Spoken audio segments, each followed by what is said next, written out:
The Eco Dashboard allows you to configure various settings to reduce power consumption on your BRAVIA TV. To access the Eco Dashboard, on the remote, press the Quick Settings button. It may have a gear icon or a wrench icon. When selected, you'll then see options that allow you to affect the energy use of the TV. If this is your first time using the Eco Dashboard, select the Easy Eco Setup option. This will step you through all the available features and allow you to configure each as desired. You can also scroll through the features and adjust each individually. The first is power saving, allowing you to manually set the brightness restriction. As you adjust the various settings, you will notice the tree leaf sizes change to help visualize the contribution you're making to reduce your environmental impact. Automatic brightness adjustment is also available utilizing a light sensor to change the TV brightness based on the light level of the room.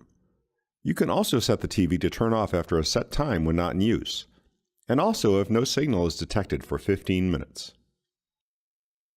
With a separately purchased BRAVIA cam connected to select BRAVIA TVs, the Auto Power Savings mode will be available.